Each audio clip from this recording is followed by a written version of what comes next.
The movie Passengers is about the very real possibility of traveling to a new home around another star, also known as an exoplanet. It's fascinating to discover the real science behind that, to see how astronomers are discovering exoplanets and finding ways that what we imagine could someday become a reality. Welcome to the Not Old Better Show. I'm your host, Paul Vogelsang. As part of our Passengers movie series, today we're talking to John Bradford. Dr. Bradford is the COO of Spaceworks. Spaceworks is an Atlanta-based engineering firm that, in cooperation with NASA, is focused on the future of space exploration technologies, and Dr. Bradford has done specific work on the film Passengers about the movie's depiction of exoplanets and human hibernation, all related to current research and projects at Spaceworks. Dr. Bradford is joining us today to inform us of the realities behind some of the movie's themes and making all of this a reality. Join me in welcoming Dr. John Bradford. Well, Dr. John Bradford, thanks so much for joining us today on the show. Yeah, thank you. Good to be here. Yeah, and here, by here, you mean Spaceworks, and Spaceworks has a contract with NASA, and it's through that contractual relationship that you've done some work on a new movie that's called Passengers, that is coming out next week, and we're happy to be talking to you, of course, but maybe you could tell us a little bit about your role there at Spaceworks, and then maybe tell us a little bit about your role in advising on the new film Passengers. Yeah, sure. Spaceworks is an aerospace engineering firm that we delve into advanced concepts, new technologies. So NASA is one of our big customers. So we've been operating for about 15 years. So we have a number of different programs that are ongoing. One of those, I'm the principal investigator for, or they call me the fellow, and that's under NASA headquarters. The NIAC is the specific program, the NASA Innovative Advanced Concepts Program. And earlier this year, I received our Phase 2 grant and funding to continue to mature that technology or that particular concept, which is basically to put people in a state of stasis, low metabolic stasis, to support long distance, long duration space flight. So this is a early program. So they call it part of their game-changing, one of their game-changing technologies or early-stage innovation technologies stuff. So it's not part of the official plan or vision yet for how we're going to go to Mars, but they're going to invest a little bit in this area and see what it can do, and if we can get a lot of benefit out of our particular approach to advancing human spaceflight. I really think that it is fascinating that NASA is doing this work, and that now movies like Passengers are involving people like you to explore the idea of the real science behind the film.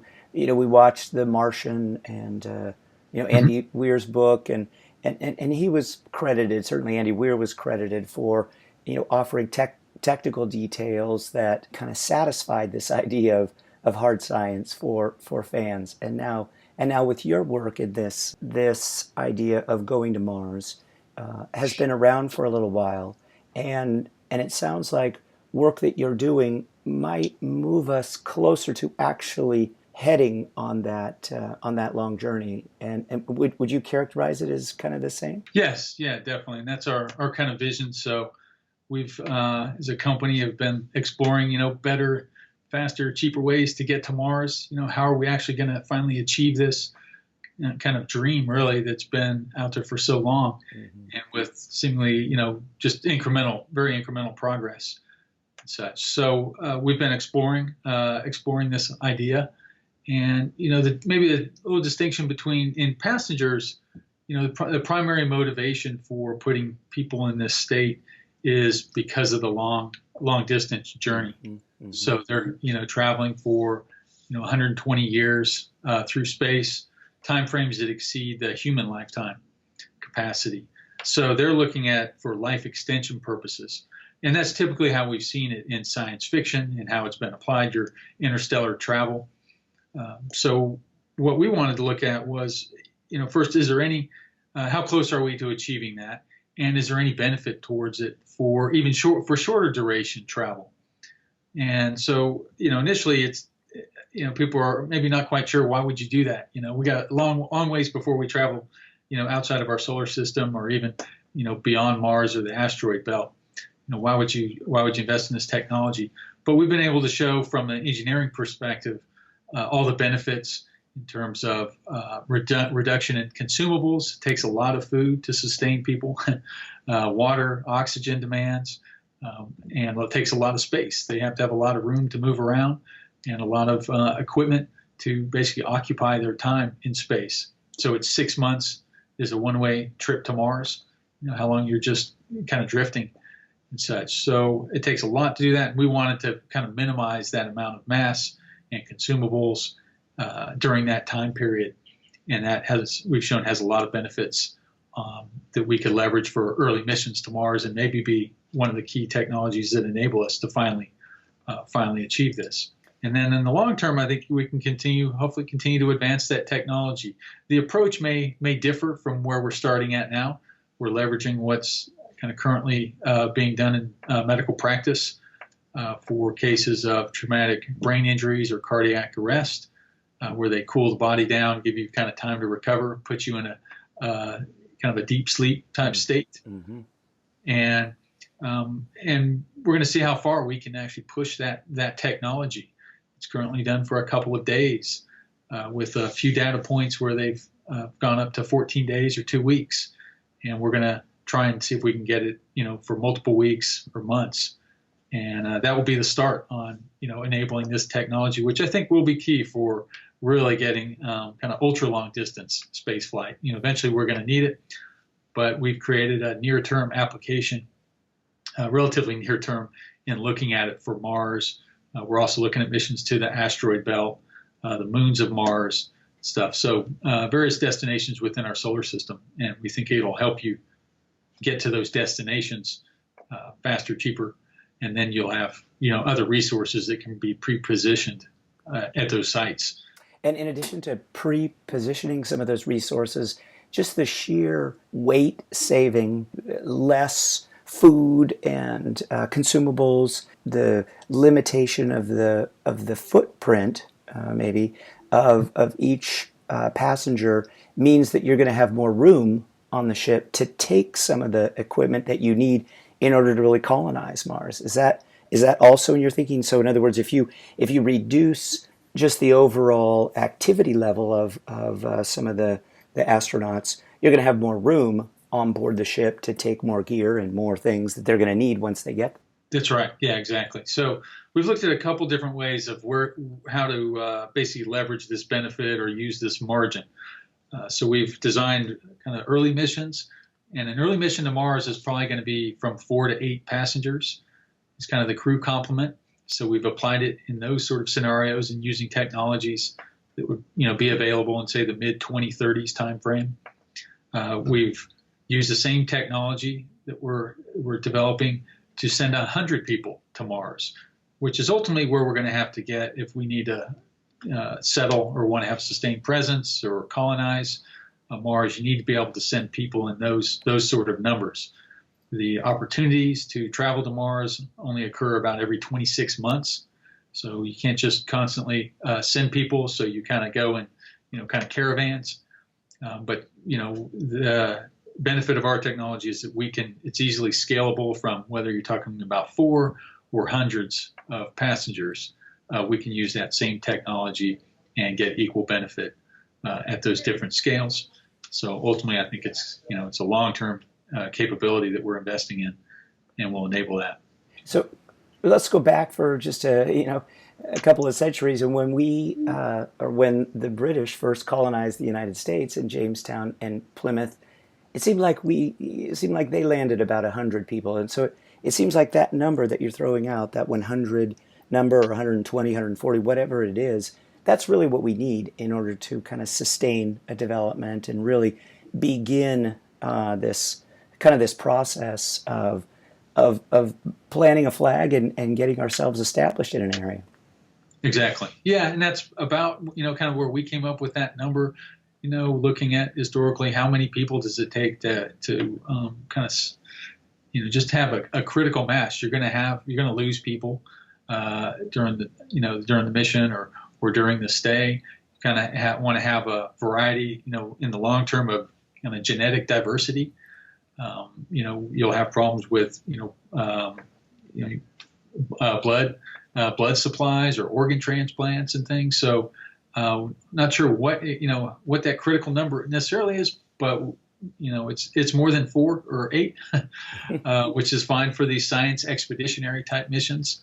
But when you're talking about a self-sustaining capability and presence, you're going to need to be in the hundreds. And a lot of the investments or capabilities right now that we're working are not necessarily eyed towards that or are going to be scalable. The mass just continues to grow for all these systems to the point that it just becomes infeasible stuff. So we need to have something to kind of compress the human burden during that transit phase and stuff, and be able to position all the resources out, separate them from the crew transfer. So you have a PhD. I would imagine you have MDs at Spaceworks really studying the process as we might emerge from this stasis, right? And what's that like? What's that telling you? Okay. In terms of the resources or MDs and such. So Spaceworks is primarily engineering, and that's aerospace and electrical systems engineers, mechanical engineers. So we've really been kind of background and focus has been on the engineering type solutions. And that's what, really kind of seeing the limits of those got us looking on the medical side. So there's got to be something more, an area there that we can push to improve the engineering aspect. So my medical team is, I have a number of researchers that are supporting me, and they range from experts in animal hibernation to I have researchers at the Mayo Clinic that I'm working with. I have kind of practicing physicians that are actively putting people in, we call it therapeutic hypothermia, where you cool the body down and, dealing with people with these injuries on a day-to-day basis and such. So I kind of have a mix of, there's definitely a lot of inspiration and models and learning that we're looking at from the animal world, and trying to understand exactly how certain animals hibernate and what, biological processes are going on, to kind of practicing researchers in the field to very applied people. So that's that part of my team is kind of put together the kind of best experts that I can find out there in this area. So just as the Soviet Union many years ago launched their Sputnik series, and before that they had launched rocketry with animals. Are we at a point where we actually have to launch these, or can that be duplicated in a setting that's still on Earth and still give you the same amount of research that you need in order to arrive at a good medical decision about the outcomes from this kind of travel? Yeah, and that's another kind of a nice area I like on this technology is there is a lot of ground-based or terrestrial research that we can conduct, as well as case studies from the medical world of from thousands of people that have undergone similar like processes. So we can leverage all of that work and data and understanding. But ultimately, yes, we will need to get into the space environment and test this out and perfect this technology. So we see a transition from current, animal evaluations and models, and continuing to push that sort of research and understanding to the human, more extensive human trials on the ground, and then ultimately, though, in space, likely on the space station, is where we'd want to, is a great platform for that, microgravity, and really perfect the technology that we need here. So it'll be a roadmap, and that's one of our activities under this new grant with NASA is what are the steps and what's kind of the logical process and timeframes for developing it, and are there any challenges? What are going to be the roadblocks? Whether that's pure medical. We don't have the particular equipment or facility.